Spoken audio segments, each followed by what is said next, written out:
इनके घर का सारा सामान निकाल कर बाहर फेंक दो। ये लोग इस घर में रहने लायक नहीं है। नहीं नहीं सेठ जी, थोड़ा इंतजार और कर लीजिए, हम आपकी पाई पाई चुका देंगे। ऐसे हमारे घर का सामान बाहर मत फेंकिए। अगर आप हमें यहाँ से निकाल देंगे तो हम कहाँ जाएंगे? अरे कहीं भी जाओ, जियो या मरो, मुझे उससे कोई मतलब नहीं है। मुझे मेरे पैसे चाहिए। यदि मेरे पैसे नहीं दिए तो इस घर से बाहर निकल जाओ। जल्दी से ये सामान उठाओ और यहाँ से दफा हो जाओ। मगर सेठ जी, हमने तो आपके पैसे लिए थे, उसका आधा हिस्सा तो दे चुके हैं, बाकी का आधा हिस्सा हम इस साल दे देंगे। आप थोड़ा सा रहम खाइए हम पर। ये घर छोड़कर हम कहाँ जाएंगे? मेरी बला से जहन्नुम में जाओ। जब तक मेरे पैसे नहीं दोगे इस घर में 1 मिनट नहीं रुकने दूंगा। 1 साल पहले मोगी ने अपना नया कार्य करने के लिए गांव के सेठ से रुपए लिए थे, परंतु कार्य न चलने के कारण उसका सारा पैसा डूब गया। वो सेठ की पाई पाई चुकाने के लिए मजदूरी करने लगा, परंतु अब गांव में मजदूरी का काम भी खत्म हो गया था। पैसे समय पर ना देने के कारण सेठ ने उसके घर पर कब्जा कर लिया था। अब मोगी और उसकी पत्नी घर का सामान लेकर दूसरे गांव चले जाते हैं, जहां मोगी का जान पहचान का दोस्त रहता था। वे अपना एक घर मोगी को रहने के लिए दे देता है। मोगी कुछ दिनों तक काम की तलाश में लगा रहता है, लेकिन कहीं भी उसे मजदूरी का काम नहीं मिल पाता। थक हार कर मोगी एक पेड़ के पास बैठ जाता है। उस पेड़ के पास एक बूढ़ी औरत ने पकोड़ों का ठेला लगा रखा होता है। वो बूढ़ी औरत मोगी को देखकर कहती है, क्या बात है बेटा, बड़े थके हुए लग रहे हो। शक्ल से लगता है इस गांव में नए नए हो। जी अम्मा, इस गांव में नया हूँ।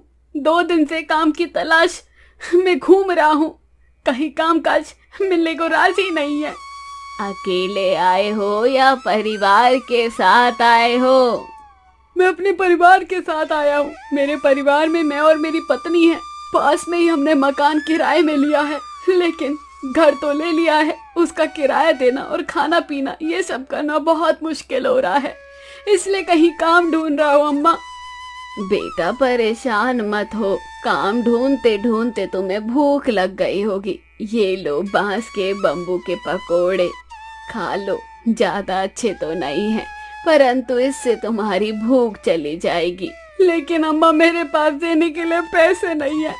अरे पैसे किसने मांगे हैं? एक तरफ तू अम्मा भी बोलता है और दूसरी तरफ तू पैसे देने की बात करता है। भला माँ भी किसी से पैसे लेती है? मैं तो बेकार में ही डर रहा था कि लोगों से बातचीत कर पाऊंगा या नहीं, लेकिन आपने तो मेरी सारी परेशानी दूर कर दी। ये कहकर मोगी पकोड़े खाने लगता है। अम्मा, ये पकोड़े किस चीज के बने हैं? बड़े ही स्वादिष्ट बने हैं। आप बोल रही थी ये स्वादिष्ट नहीं है।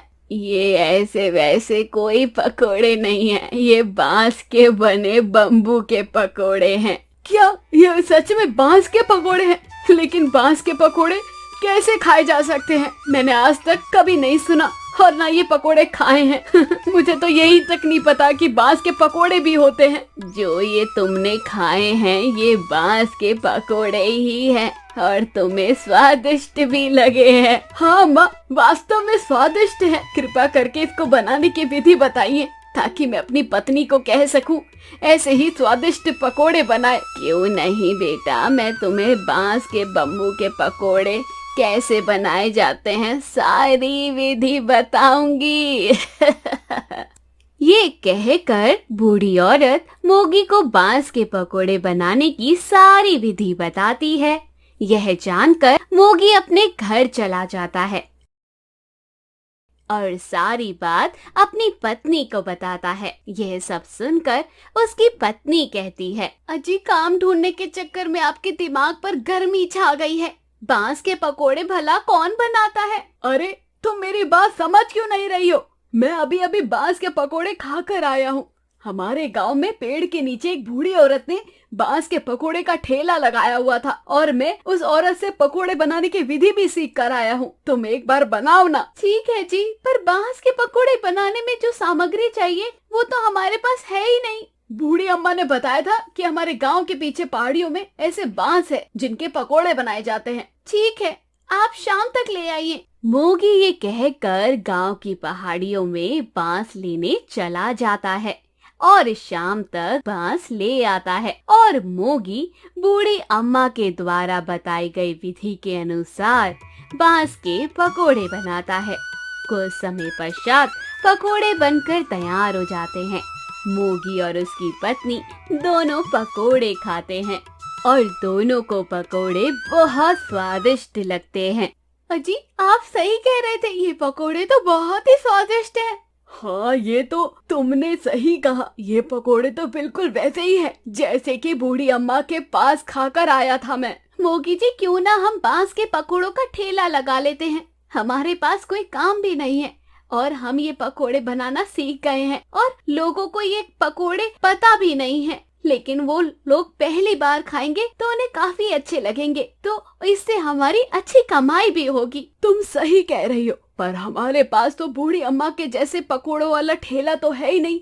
यदि हम उनके पास ही ठेला लगा लेंगे तो उनको अच्छा नहीं लगेगा, क्योंकि अम्मा ने हमको पकोड़े बनाना सिखाए थे। हम ऐसा नहीं कर सकते और कोई काम देख लेंगे। अगली सुबह मोगी काम की तलाश में निकल जाता है और जब वह पेड़ के पास जाता है तो वह देखता है कि वहाँ पकोड़ों का ठेला और अम्मा दोनों ही नहीं है। मोगी ये देखकर परेशान हो जाता है और आसपास वालों से बूढ़ी अम्मा के बारे में पूछता है। अरे भाई, यहाँ एक बूढ़ी औरत पकोड़ों का ठेला लगाया करती थी, वो आज नहीं आई क्या? अरे भाई, पागल हो गए हो क्या?